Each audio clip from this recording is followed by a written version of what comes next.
News 18 India Delhi. और news 18 India के तमाम रिपोर्टर्स इस वक्त चप्पे चप्पे पर तैनात हैं। मैं आपको बता दूं, जसप्रीत कौर सिंघू बॉर्डर से हमारे साथ जुड़ रही हैं, जावेद मंसूरी गाजीपुर बॉर्डर पर हैं, नीरज कुमार भी सिंघू बॉर्डर पर मौजूद हैं, अमित पांडे गुरुग्राम से हमारे साथ सीधे जुड़े हुए हैं, अंकिता दुबे टीकरी बॉर्डर पर हैं, मानव यादव शंभू बॉर्डर से हमारे साथ हैं, साथ ही साथ चमन पलानिया भी शंभू बॉर्डर पर ही मौजूद हैं। जसप्रीत, जरा आप ये बताएं कि पिछली बार हमने देखा था कि किसानों को जब रोका गया तो उन्होंने सिंघू बॉर्डर पर डेरा लगा दिया था। इस तरह की स्थिति फिर बन सकती है, उससे कैसे निपटेगी पुलिस और प्रशासन? उसके बारे में कुछ बात हुई हो अगर आपकी किसी से?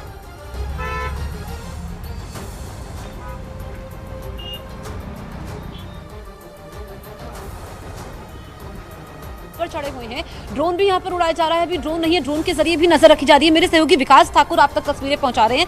ये आप देखेंगे, ये जो पतला रास्ता है, यहाँ पर लोग आ रहे हैं, जा रहे हैं, कितने सामान के साथ अपनी मंजिल तक जाने के लिए मजबूर हैं। आम लोगों की परेशानी एक तरफ, किसानों का आंदोलन एक तरफ। इधर से विकास आप दिखाइए, ये पूरा 360 डिग्री व्यू आप देखेंगे। बड़े बड़े यहाँ पर ब्लॉक्स हैं और ये कंटीले तार यहाँ पर लगाए गए हैं।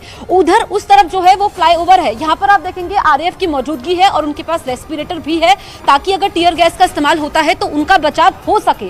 और यहाँ पर जो आला अधिकारियों से बात है तो उनका ये कहना है कि यहाँ तक किसान अगर आएंगे तो पूरी तैयारी उन्होंने की है, क्योंकि पूरे ही इलाके में धारा 144 पहले से लागू है। ऐसे में किसी को भी इकट्ठा होने की यहाँ पर कोशिश नहीं है कि जो भी इकट्ठा होगा उनको तितर बितर करने के लिए यहाँ पर कोशिश की जा रही है। उस तरफ विकास अगर आप ध्यान से दिखा पाएं, क्योंकि हम लोग ब्लॉक के ऊपर चढ़े हुए हैं पंकज, इसी वजह से हम आपको ग्राउंड की तस्वीरें यहाँ तक दिखा रहे हैं। उधर अगर आप देखेंगे फ्लाईओवर के उस पार, तो वहां पर हम आपको दिखाएं कि जो आम लोग हैं वो जा रहे हैं, क्योंकि ज्यादा लोगों को आने में दिक्कत हो रही है। ऐसे में जिनको बहुत जरूरी है, जिनको अपनों से मिलना है या फिर जिनको अस्पताल जाना है, जिनके वो लोग यहाँ पर पैदल जाने को मजबूर है, और जो आम लोग हैं जिनको दफ्तर जाना है, ऐसे में आप देखेंगे उस तरफ अगर हम आपको दिखाएं, ये फ्लाईओवर है, यहाँ पर मीडिया कर्मी तो हैं, उसके अलावा आरएएफ की मौजूदगी है, सीआरपीएफ की मौजूदगी है और उधर भी बैरिकेटिंग है, यानी कि मल्टी लेयर बैरिकेटिंग है। विकास अगर यहाँ पर आप दिखाएं, देखिए जहाँ पर मेरी मौजूदगी है, आप ये देखेंगे कि यहाँ पर किस तरीके से ये सरिया है। पंकज, ये अधिकारियों की तैयारी है, ये यहाँ पर इस तरीके से सरिया है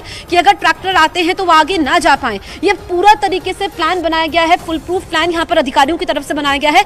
हालांकि पिछली बार कृषि कानूनों को वापस लेने को लेकर के आंदोलन था, लेकिन इस बार किसानों की मांगे अलग हैं। और ऐसे में किसानों ने दिल्ली कूच का ऐलान तो किया है, लेकिन जिस तरह की तैयारी है, जिस तरह की व्यवस्था है, ग्राउंड जीरो पे इस वक्त हम लोग मौजूद हैं, लगता नहीं है कि किसान यहाँ तक पहुंच पाएंगे। और इसके अलावा पुलिस की भी मौजूदगी है, तो तमाम टीमें पंकज यहाँ पर मौजूद हैं और ये कोशिश की जा रही है कि बिल्कुल बिल्कुल। जावेद, जरा आप बताएं, अब चूंकि दफ्तर जाने का वक्त फिर से होगा, अब 8:30 बजने वाले हैं, तो आज फिर से कल जैसी स्थिति पैदा होगी? देखिए, बिल्कुल सीधे तस्वीर हम दिखाते हैं कि किस तरीके से गाजीपुर पर इसका असर पड़ रहा है। पहले मैं आपको वो ट्रैफिक दिखाना चाहता हूं जो गाजियाबाद से दिल्ली की तरफ आता है। आप देखिए, जो वाहनों की रफ्तार है वो अब थमती हुई नजर आ रही है, क्योंकि जिस एक्सप्रेसवे पर सुरक्षा के बंदोबस्त किए गए हैं वहां पर सिर्फ एक लेन ही चल रहा है। आपको जहां तक कैमरे की नजर जाएगी वहां गाड़ियां ही गाड़ियां नजर आएंगी। अब मैं दूसरी तस्वीर पंकज जल्दी से दिखाना चाहता हूं, वो जो बहुत ज्यादा हैरान करने वाली है। आप तस्वीर जो ट्रैफिक आ रहा है गाजियाबाद के लिए दिल्ली से, वो तस्वीर एक बार देख लीजिए।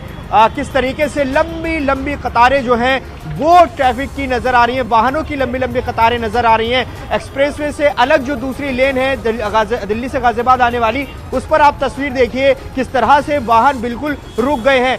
हो ये रहा है कि जो ये 14 लेन का पूरा हाईवे है, एक्सप्रेसवे की जो लेन है 6 लेन, उसमें एक एक लेन चल रही है। इसके अलावा जो 4 लेन है उस पर भी सुरक्षा के बंदोबस्त किए गए हैं और वहां ट्रैफिक की व्यवस्था आप देख लीजिए किस तरह से सामने आ रही है। तो जो सबसे बड़ा असर हम बार बार बात कर रहे हैं कि आम लोगों को पड़ रहा है इस मोर्चे पर, यानी कि गाजीपुर बॉर्डर पर, उसका सबसे ज्यादा असर इसलिए दिखाई दे रहा है क्योंकि गाजियाबाद से दिल्ली आने वाले हजारों लोग हैं जो हर रोज कामकाज के लिए जाते हैं, उन पर बड़ा असर देखने को मिल रहा है। देखिए, लंबी लंबी कतारें गाजीपुर पर दिखाई दे रही हैं। यहाँ पर किसानों के पहुंचने की संभावना अभी कम है, क्योंकि बड़ा मोर्चा सिंघू बॉर्डर है और हरियाणा पंजाब से ही आने, लेकिन एहतियातन यहाँ पर तो हमने आपको बताने की कोशिश की अपने दर्शकों को कि किस तरह से जो बॉर्डर्स हैं उन्हें सील कर दिया गया है। तैयारी एडमिनिस्ट्रेशन पुलिस की तरफ से पूरी है, लेकिन बावजूद उसके किसान जो हैं वो इस बात पर अड़े हुए हैं कि वो दिल्ली की तरफ कूच करेंगे। टकराव की स्थिति जरूर पैदा होगी शंभू बॉर्डर पर, जैसा कि हमारे सहयोगी मानव बता रहे थे।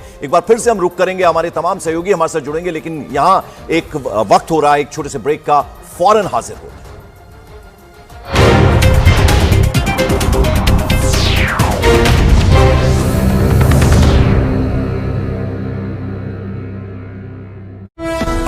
बाद एक आंसू गैस के कई गोले दाग दिए। हंजू गैस के गोलियां का इस्तेमाल कर दिता गया।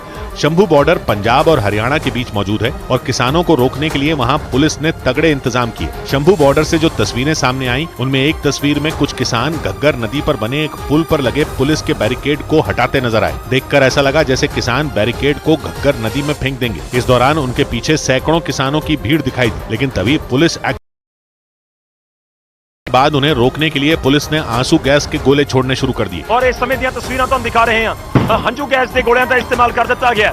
हंजू गैस के गोलियां का इस्तेमाल कर दिता गया। आंसू गैस के गोले छोड़ने के बाद वहां भगदड़ जैसे हालात बन गए। जो तस्वीरें सामने आई, उनमें पुलिस के एक्शन के बाद किसान पीछे की तरफ भागते दिखाई दिए। इस दौरान आसमान से किसानों के बीच आंसू गैस के गोले गिरते रहे। मतलब पुलिस ने पंजाब से आने वाले किसानों को हरियाणा में दाखिल होने से रोक दिया। यही नहीं, किसानों को आगे बढ़ने से रोकने के लिए हरियाणा पुलिस ने उन पर ड्रोन की मदद से भी आंसू गैस के गोले छोड़े, ताकि किसी भी सूरत में पंजाब से आए किसानों को शंभू बॉर्डर पार करने से रोका जा सके। इसके लिए हरियाणा पुलिस ने ड्रोन से शंभू बॉर्डर को पार करने की कोशिश में जुटे किसानों पर आंसू गैस के गोले गिराए। एक बार नहीं बल्कि ड्रोन के जरिए कई बार आंसू गैस के गोले छोड़े गए। ये देखिए, ड्रोन के जरिए फेंक दिया। एक ड्रोन के जरिए आपको नजर आ रहे हैं। ड्रोन के जरिए आपको नजर आया। पुलिस के इस एक्शन से किसानों के बीच अफरा तफरी मच गई। कई किसानों ने आंसू गैस से बचने के लिए आसपास के खेतों में दौड़ लगा दी, लेकिन इसके बाद भी पुलिस उन पर लगातार आंसू गैस के गोले दागती रही। एक तस्वीर में पुलिस के जवान पुल के ऊपर से किसानों पर आंसू गैस के गोले छोड़ते नजर आए। ड्रोन और पुलिस के फेंके गए कुछ गोले तो किसानों के बेहद नजदीक गिरे। वहाँ तेज रोशनी भी पैदा होती दिखाई दी। इसके बाद किसानों ने पुलिस और ड्रोन के ऊपर पथराव शुरू कर दिया, लेकिन पुलिस का एक्शन जारी रहा। एक के बाद एक कई गोले दागे गए, जिसकी वजह से वहाँ हर तरफ धुआं छा गया। लेकिन इतना सब कुछ होने के बाद भी किसानों ने घुटने नहीं टेके, बल्कि वो किसी भी सूरत में पंजाब की सीमा पार करके हरियाणा में दाखिल होने पर अड़े रहे। इसी वजह से पुलिस और किसानों के बीच टकराव बढ़ता चला गया। लेकिन हालात तब और बिगड़ गए जब किसानों ने घग्गर नदी पर बने पुल की रेलिंग को उखाड़ना शुरू कर दिया और फिर उस रेलिंग को उखाड़कर पुल से नीचे फेंक दिया। हरियाणा और पंजाब के बीच मौजूद शंभू बॉर्डर से जो तस्वीरें सामने आई, उनमें घग्गर नदी के पुल के एक तरफ किसानों का जत्था दिखाई दिया, जबकि दूसरी तरफ हरियाणा पुलिस के जवान उन्हें रोकने के लिए तैनात खड़े रहे। इस बीच किसानों ने पुल पर मौजूद एक बैरिकेड को उठाकर नदी में फेंक दिया। थोड़ी देर बाद वो लोग पुल के किनारे लगी रेलिंग को उखाड़ने में जुट गए। एक तस्वीर में कई किसान रेलिंग को तोड़ने के लिए उसे जोर जोर से हिलाते नजर आए। अगले ही पल किसानों ने रेलिंग को उखाड़ा और फिर उसे नीचे फेंक दिया।